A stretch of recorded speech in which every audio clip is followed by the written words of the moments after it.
안녕하세요. 평강침례교회 골방 성경입니다.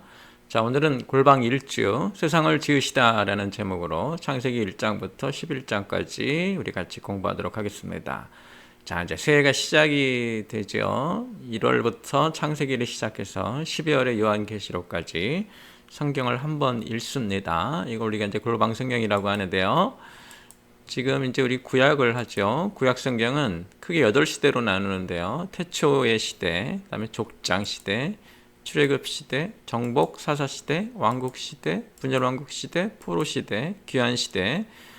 우리가 지금 구약 성경을 7과로 나눠서 하지만 실제로는 이제 8시대로 봅니다. 태초에 오늘 이제 우리가 하는 창세기 1장부터 11장까지를 우리 태초의 시대라고 하고요. 창세기 12장부터 아브라함이 등장을 하면서 족장 시대가 시작이 되죠. 자, 족장 시대, 그리고 애굽으로 갔다가 애굽을 탈출해서 다시 가나안으로 돌아오는 정복, 가나안 정복 후에 사사들이 다스리다가 이게 이제 쉽게 되지 않았죠. 그래서 하나님이 왕국을 만드시는 왕국 시대가 됐다. 왕국 시대 역시 잘 안 돼서 분열 왕국이 됐고요. 분열 왕국이 다 망하면서 포로로 잡혀갔다가 다시 돌아오는 이게 이제 구약의 흐름이라고 우리가 볼 수 있습니다. 자, 오늘은 태초 족장 시대 일과를 보는데 이 일과도 몇 주에 걸쳐서 봅니다. 첫 번째, 세상을 지으시다. 이게 이제 실제로 태초의 시대죠. 창세기 1장부터 12장까지고요. 이어서 이제 족장 시대가 이어지는데요. 둘째 주에 족장 아브라함, 셋째 주 3대 족장 이삭, 2대 족장 이삭, 3대 족장 야곱, 그리고 넷째 주에 4대 족장 요셉, 이렇게 4주에 걸쳐서 우리가 태초 족장 시대를 볼 것입니다. 자, 시간적 배경은 이제 오늘 태초 시대는 태초의 시간이죠. 정확하게 언제라고 말하기 되게 어려운데요. 시간적 배경을 알 수도 없고요. 일반적으로 가능하지도 않죠. 그래서 우리가 태초의 시간이라고 합니다. 자, 공간은 세상의 시작은 하나님이 하늘에서 하셨죠. 그래서 우리가 공간을 굳이 따지자면 하늘에서 시작됐고, 하나님이 만드신 에덴 동산은 메소포타미아 지역에 있는 것으로 지금의 이제 페르시아만 지역입니다. 이렇게 추측합니다.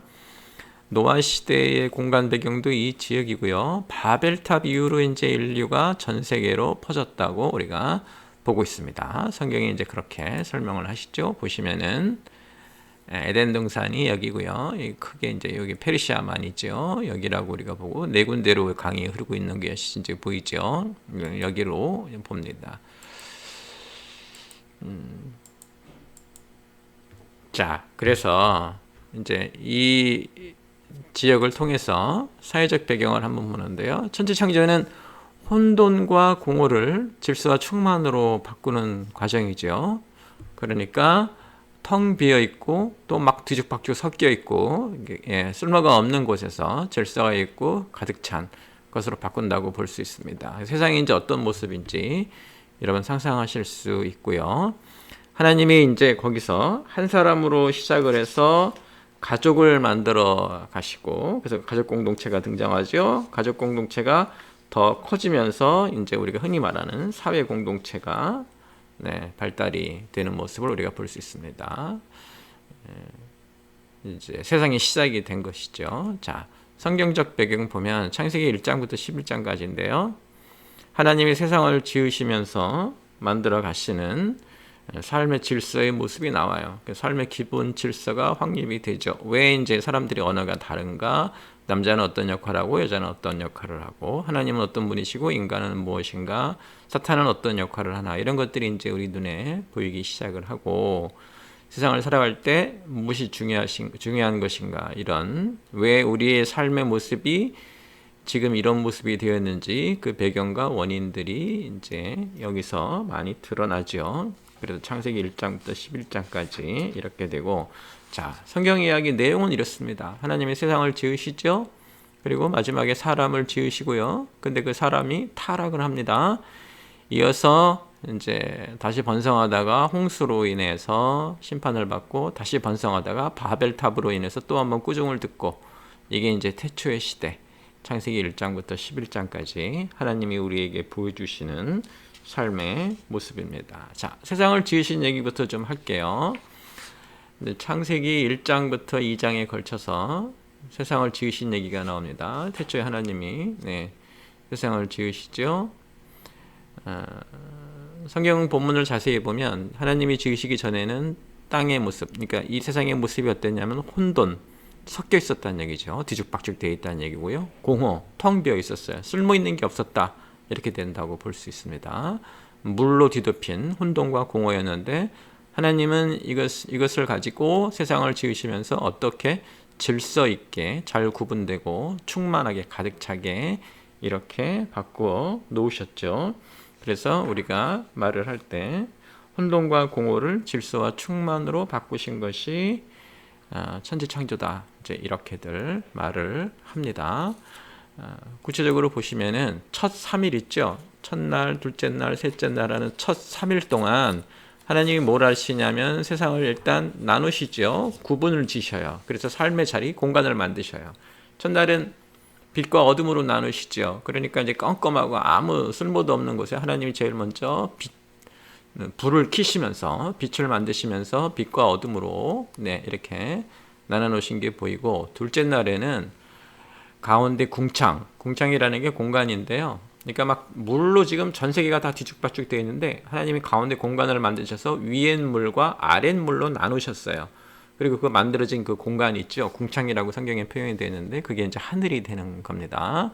그래서 하늘과 지상으로 나눠졌죠. 정확하게 말하면 하늘이 사이에 들어가서 위엔 물과 아랫물을 우리가 이제 지상이라고 부르는데요. 그렇게 됐고, 셋째 날에는 아랫물을 이제 땅과 물로 분리하시죠. 그래서 땅이 나타나고 이제 바다가 만들어지는 것을 우리가 볼 수 있습니다. 그렇게 첫 3일에는 자, 다시 설명하면 첫날 불을 켜시고, 둘째 날 위와 아래로 나누어서 하늘과 지상을 만드시고, 셋째 날에는 지상을 물과 땅으로 나누셔서 공간이 만들어졌죠.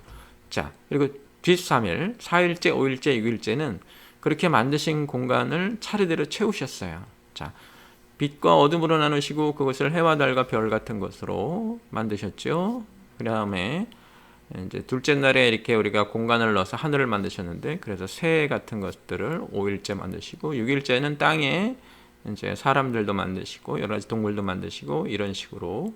그래서 하나님의 천지 창조는 혼돈과 공허를 질서와 충만으로 바꾸는데, 구체적인 과정은 이 혼돈을 없애기 위해서 다 나누셔서 공간을 만드시고, 그 다음 이 공허, 텅 비어 있는 것을 없애기 위해서 그 나눠진 공간을 차례대로 채우시는 모습으로 만드셨다. 그리고 7일에는 어떻게 하냐면 하나님이 안식하시고 교제하셨죠.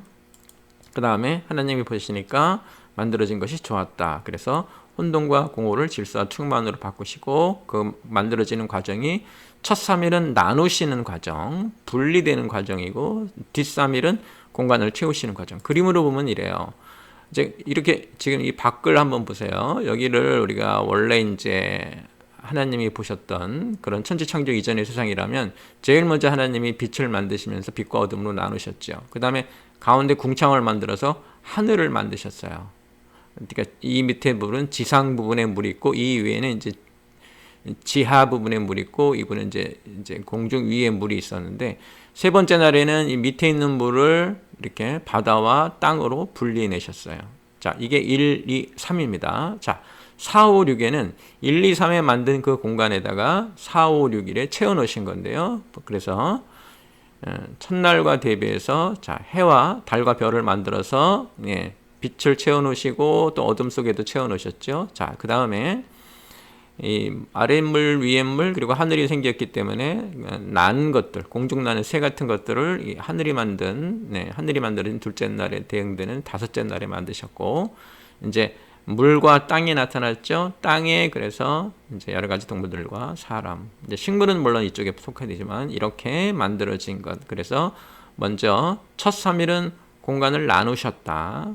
두 번째 3일간은 나누어진 공간을 각각 채워 넣으셨다. 이게 이제 천지창조고요. 다시 우리가 이 천지창조의 의미를 본다 그러면 하나님이 원하시는 건 무엇인가? 하나님은 질서와 충만으로 되어 있는 것을 좋아하셔요. 하나님이 싫어하시는 건 뭐냐면 혼돈, 뒤죽박죽 섞여 있는 거고요. 공허, 텅 비어 있는 거예요. 그래서 우리가 하나님 원하시는 삶을 산다는 것은 먼저 우리 인생은 어떻게 되는가? 나누어서 공간을 만들고요. 그 공간을 채워 넣어서 열매를 채우는 거예요. 이게 우리가 해야 되는 인생이에요. 하나님이 우리를 지으실 때도 천지창조의 원리가 그대로 적용이 돼서 우리도 우리 삶에 있는 모든 혼돈과 공허, 가능성으로 남아있는 막 뒤죽박죽 섞여 있고 이것도 하고 싶고 저것도 하고 싶고 막 이런 거 있잖아요. 그 시간이 가면서 나누어져서 분명해지고 그렇게 만들어진 공간에 이제 채워 넣는 것으로 보시면 됩니다. 이게 이제 천지 창조의 모습이고 하나님이 좋아하시는 게 무엇인지 천지 창조에서 드러나죠. 혼돈과 공허를, 그러니까 뒤죽박죽 섞여 있는 것과 텅 비어 있는 것을 하나님은 어떻게 잘 분리되어 있고, 그죠? 물은 물대로, 땅은 땅대로, 나는 짐승든 나는 짐승대로 이렇게요. 그 다음에 가득 채워지는 충만한 걸 하나님 원하신다. 그래서 우리 인생도 혼돈과 공허가 아닌 질서와 충만으로 바꾸어져야 하나님이 뭐라고 하시는가 보시기에 좋다라고 하실 수 있습니다. 자, 이제 이어서 하나님이 사람을 지으시죠. 사람을 지으시는 게 창세기 2장부터 나타나는데 제 6일째예요. 사람을 지으셔요. 사람은 지으시는 방법이 독특하죠. 흙으로 빚으시고 코에 생기를 넣습니다. 그래서 6과 0으로 나눠질 수 있다고 하고 코에 생기를 불어넣으실 때 이제 우리는 어떻게 모습으로 만들어졌나? 하나님의 형상으로 만들어졌어요. 그러니까 하나님 같이 만들어졌다는 거예요. 하나님과 같은 속성을 가지고 있어요. 그래서 하나님이 지으신 모든 것 중에 오로지 인간만이 하나님과 교제할 수 있고 하나님과 대화할 수 있는 그래서 하나님이 마음을 줄 수 있는 상대예요. 그래서 우리가 신앙생활을 한다는 건 늘 하나님과 동행한다는 게 가장 중요하다는 이유가 뭐냐면 하나님이 처음에 우리를 만드실 때 그렇게 만드셨기 때문에 우리가 하나님이 만드신 대로 산다는 건 하나님과 더불어 사는 거예요. 하나님과 교제하고 살고 하나님과 소통하고 살고 하나님과 교류하면서 사는 게 하나님이 우리를 만드신 목적대로 사는 거예요. 하나님의 형상이라고 하고 이 하나님의 형상이기 때문에 우리는 하나님을 모르는 사람들도 어렴풋이나마 하나님을 기억하고 하나님에 대한 이미지, 하나님에 대한 생각을 가질 수가 있어요. 왜? 모든 인간이 태어날 때부터 하나님의 형상으로 만들어졌기 때문에 그렇습니다. 자, 그 다음에 이제 우리에게 에덴 동산을 주시고요. 다스리라고 하셨죠. 모든 것에 주인이 되고 모든 것 위에 있는 존재. 그래서 하나님이 특별히 사랑하는 존재라는 걸 우리가 알 수 있고요. 그런데도 동산 중앙에 선악과를 두셔서 이것을 먹지 말라라고 말씀하시죠. 우리가 하나님이 지으신 가장 위대한 창조물이지만 인간의 한계가 어떤 것인지 정확하게 보여주셨어요. 하나님과 우리는 이렇게 구별이 되는 그래서 질서 지켜야 된다는 거죠. 선을 넘어서는 안 되는 이게 이제 하나님이 지으신 세계예요. 그리고 하나님이 하와를 아담의 갈비뼈를 통해서 여자 하와를 만드심으로 창조하심으로 그때 하시는 말씀이 혼자 사는 것이 좋지 않다. 그래서 하나님이 지으신 세상은 첫 번째 하나님의 형상으로 만들어졌기 때문에 우리는 누구와 교류한다? 하나님과 교류해요. 그리고 혼자 사는 것이 좋지 않다고 하시면서 그러니까 같이 살 수 있는 사람을 만들어줬기 때문에 사람들과도 같이 우리는 교류해요. 그래서 신약 성경 때도 제가 여러 번 설명드렸지만 성경의 기둥, 믿음의 기둥, 신앙의 기둥, 교회의 기둥은 두 가지입니다. 하나님 사랑, 이웃 사랑. 하나님과 함께 더불어 살고 사람들과 더불어 사는 것. 이게 하나님이 지으신 세상이고 우리를 이 땅에 보내주신 목적이기도 해요. 어떤 분들은 하나님께 예배드린다고 하면서 세상과 고립되거나 분리되는 것인데 좋지 않습니다. 하나님 사랑은 결국 사람 사랑이고요. 사람 사랑은 결국 하나님 사랑이에요. 분리가 되지 않습니다. 이 대단히 중요합니다. 성경의 기본적인 두 기둥, 하나님 사랑, 이웃 사랑은 이미 창세기 때부터 하나님 마음속에 있던 것이기 때문에 우리가 기억을 해야 되고요. 이 창조의 과정에서 하나님께서 다스리라고 하시고 동물들의 이름을 짓게 하시는데 우리가 주인이라는 얘기죠. 이름을 짓는다는 건 속성을 말해준다는 것이기 때문에 그래서 인간이 어떤 위치에 있는지 이 창세기 전체 그리고 사람을 지으시는 이야기 속에 잘 드러나 있습니다. 우리가 어떤 모습인지 존엄성을 가지고 살아야 될 것입니다. 근데 창세기 2장 후에 이제 창세기 3장에서 어떤 모습이 나타나나 인간이 타락하는 모습이 나타나죠. 그래서 이제 성경이 시작이 된 거죠. 제가 농담처럼 항상 말씀드리는데 다시 앞으로 가면 사실은 성경은 여기서 끝이 났어야 되는 거예요. 하나님이 인간을 지으시고 그 인간과 교제하시고 에덴 동산에 다스리게 하시고 동물 이름을 짓게 하시고 혼자 사는 게 좋지 않다 해서 결혼하게 하시고 가정을 만들어 주시고 이런, 그래서 인간이 재밌게 살았더라, 인간이 서로 사랑하고 자녀들을 낳고 그리고 하나님께 예배드리고 이렇게 살았더라 하고 성경이 끝났어야 되는데 성경이 끝나지 않고 어디로 이어져요? 인간이 타락하는 장면으로 이어지죠. 이제 이것 때문에 성경이 길어지는 거죠. 그 타락한 인간을 다시 원위치 만들어야 되기 때문에요. 자, 어떤 일이 일어났습니까? 뱀이 유혹을 했죠. 하와를 유혹을 했어요. 뭐라고 유혹을 했나? 선악과를 가지고 유혹을 했죠. 왜 선악과를 가지고 유혹을 했을까요? 하나님 먹지 말라고 하셨기 때문에, 하나님을 공격하니까 당연히 그것을, 에덴 동산에 과일이 얼마나 많겠어요. 그 중에 하필이면 선악과. 왜? 하나님을 공격하기 위해서니까요. 자, 유혹의 내용은 뭐였습니까? 선악과가 맛있다 였습니까? 아니죠. 선악과를 먹으면 너희가 어떻게 될 것이다 는 것 중에 어떤 거예요? 너희가 하나님처럼 되게 될 것이다. 그래서 아까 에덴 동산을 주시면서 너희가 다스리라, 번성하라, 번영하라 이런 걸 주시면서 우리에게 동물의 이름을 짓게 하셔서 우리가 주인인 것을 알게 하셨는데 딱 한 분, 하나님만 이제 아니었죠. 그러니까 뱀의 유혹은 뭐였어요? 너희가 이것을 먹으면 눈이 밝아져서 하나님처럼 되게 될 것이다. 여기에 넘어가죠. 그러니까 인간이 그렇게 많이 가지고 있었는데요. 에덴 동산 전체를 가지고 있었잖아요. 근데 뭘 또 넘보는 거예요? 이 에덴 동산을 넘어서 나도 하나님처럼 되고 싶다가 이 뱀이 가지고 있는, 뱀이 우리에게 준 유혹이에요. 사람이 기본적으로 저항할 수 없는 그런 욕망들이 있죠. 뭐 잠자는 거, 먹는 거 이런 것들. 근데 이 하나님처럼 된다라는 건 그런 기본적인 욕망이 아니고요. 이건 정말 사악한 욕망이에요. 하나님을 밀어내겠다, 하나님을 맘먹겠다 이런 것이죠. 이걸 우리가 뭐라고 불렀냐면 교만이라고 불렀고, 이 교만이 뭐였어요? 죄의 본질이죠. 항상 이렇게. 그리고 우리가 이 유혹의 과정이 성경에 자세히 나오는데요. 뭘 할 수 있냐면 단계적이죠. 처음부터 아니다, 먹어라 하지 않고 하나님이 그러셨냐? 이렇게 해서 마음을 떠보고 조금 넘어오면 이제 또 그 다음 말을 하고 이렇게 슬금슬금 마음을 빼앗는 것을 볼 수 있습니다. 제가 왜 이것을 따로 설명하냐면 우리가 믿음 생활하고 교회 다니면서도 죄를 짓게 되거든요. 근데 처음부터 아주 나쁜 짓을 하지는 않아요. 단계적으로 넘어가요. 작은 것들도 시작해요. 그래서 성경에서는 우리에게 그런 말씀 많이 하시잖아요. 작은 여우를 잡으라. 작은 것들에 넘어가요. 슬금슬금 마음을 빼앗겨요. 어릴 때 운동화 새로 사시면 이제 더럽히지 않으려고 애쓰지만 한번 더럽혀지면 에이 어차피 더럽혀진 거 될 대로 되라 이런 마음이 생기죠. 그런 것처럼 뱀의 유혹도 단계적이었어요. 그리고 이제 마지막에는 하나님을 부정하죠. 아니다, 죽지 않는다. 이제 이렇게 말을 하는 것을 우리가 볼 수 있어요. 조심해야 됩니다. 단계적으로 넘어온다는 거 조심해요. 처음부터 선악과를 먹으라고 하지 않아요. 천천히 접근해서 결국 나중에는 선악과를 먹게 만들어요. 우리도 항상 신앙생활에서 조심해야 됩니다. 자, 이후에 이제 어떤 일이 생겼나요? 아담은 나무 뒤에 숨죠. 왜? 죄를 지은 자 하나님 앞에 서기가 그 다음에 하나님이 불러내니까 뭐라고 하냐면 당신이 지은 여자가 먹게 했다 해서 핑계를 대죠. 이게 이제 인간의 본 모습이라는 거 여러분 기억하시고요. 그래서 어떤 일이 생깁니까? 에덴에서 쫓겨나가게 되죠. 여러 가지 벌칙을 받게 되는데 가장 무서운 건 뭐였냐면 에덴에서 나가게 된 거예요. 에덴에서 나가게 된 게 왜 가장 무서운 일인가? 이걸 우리가 타락이라고 불러요. 정확한 명칭은 제가 추락이라고 하는데요. 타락이라고 그러면 자꾸 우리나라 말로 도덕적으로 나빠진 것처럼 생각하는데 그 정도가 아니고요. 추락이에요. 추락은 뭐냐면 하나님과 같이 있는, 하나님과 동행하는 곳에서 떨어졌다는 얘기예요. 하나님과 헤어졌다는 얘기죠. 에덴에서 나갔다는 얘기는 하나님과 헤어진 거예요. 왜? 우리가 거룩하지 않기 때문에요. 이제 죄인이기 때문에 거룩의 상실이에요. 그 말은 다시는 우리가 하나님을 못 만나게 된다는 거예요. 그럼 어떻게 하면 하나님을 다시 만날 수 있나?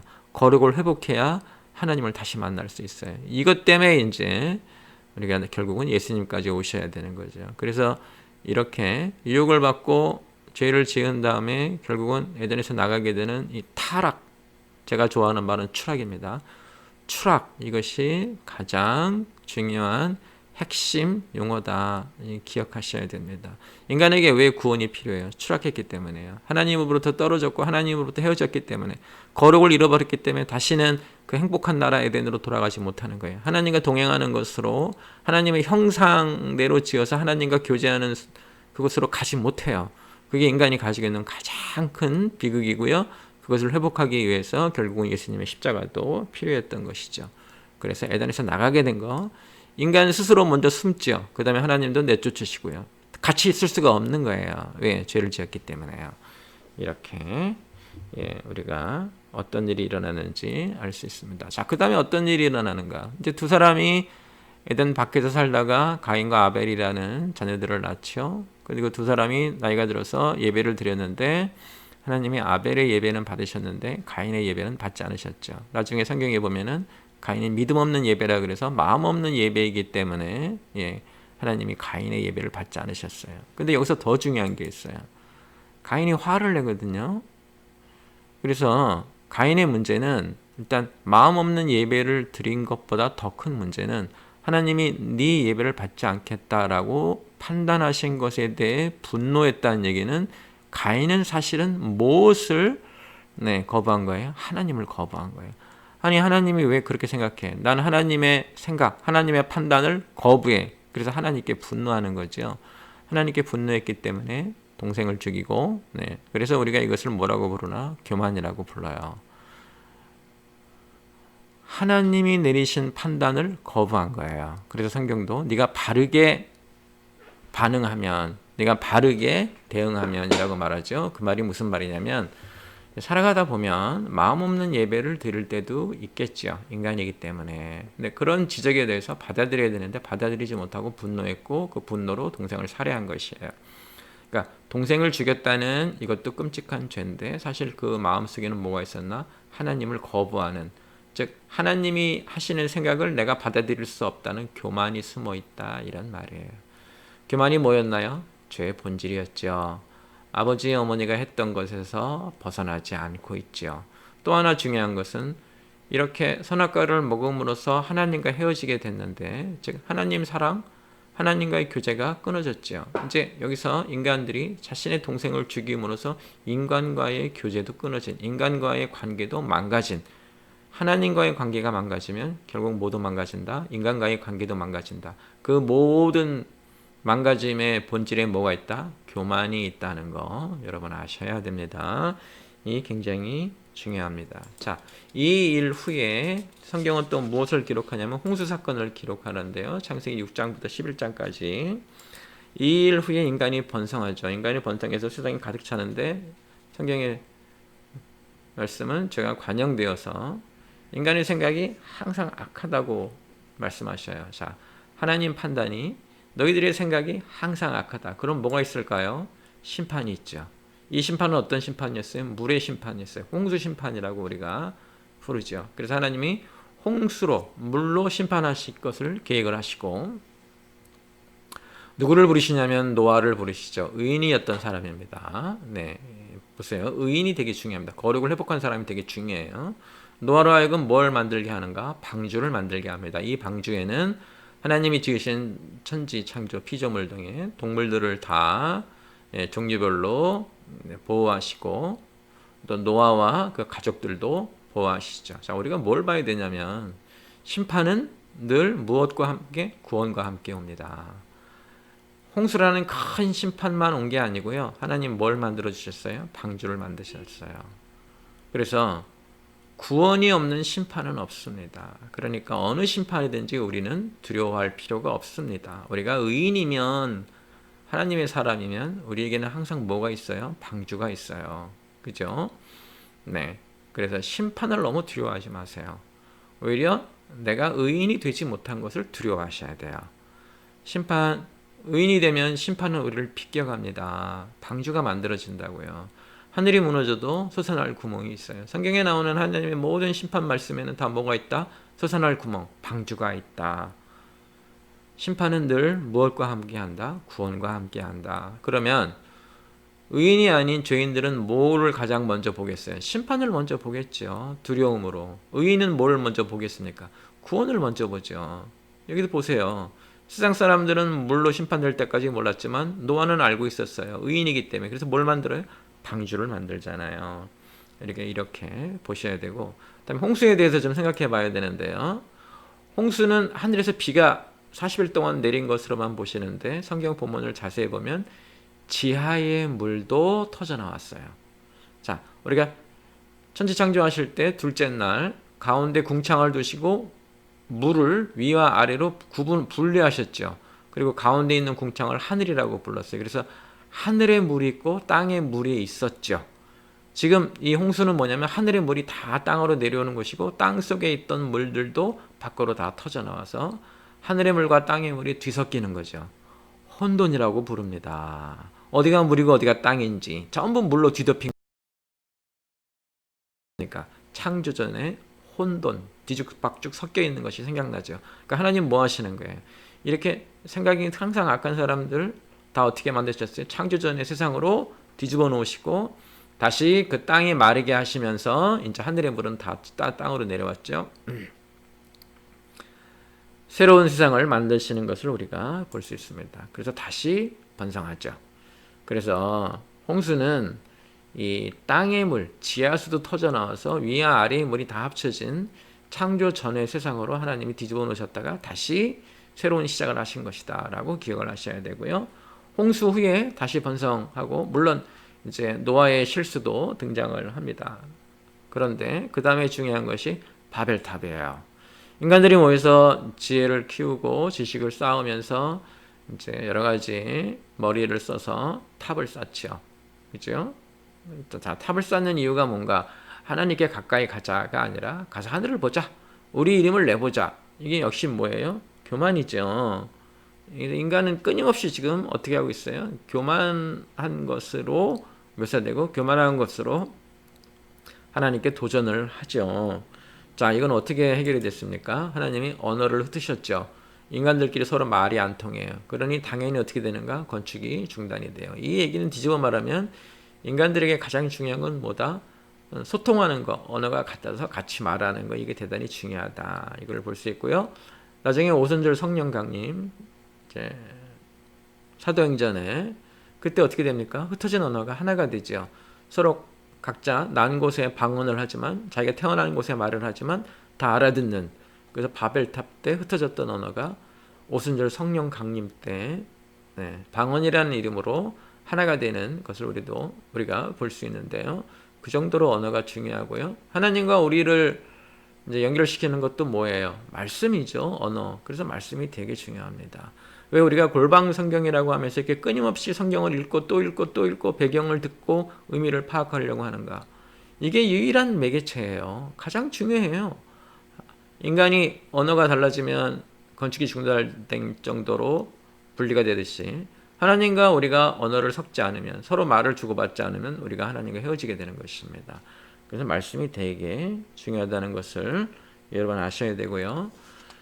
또 하나 이제 우리가 전체적으로 봐야 될 게 뭐냐면요. 이 태초 시대, 지금 천지창조부터 바벨탑까지 성경은 인간의 무엇을 보여주냐면 끊임없이 하나님께 도전해오고 하나님과 맞먹는 교만의 행진을 보여주고 있어요. 그래서 창세기 1장부터 11장까지 하나님은 우리에게 무슨 말을 하고 싶으신가? 봐라, 너희들은 시작부터 교만했다. 이 말이에요. 그러니 너희들은 저주받은 애들이다. 이런 말 하시려는 게 아니고요.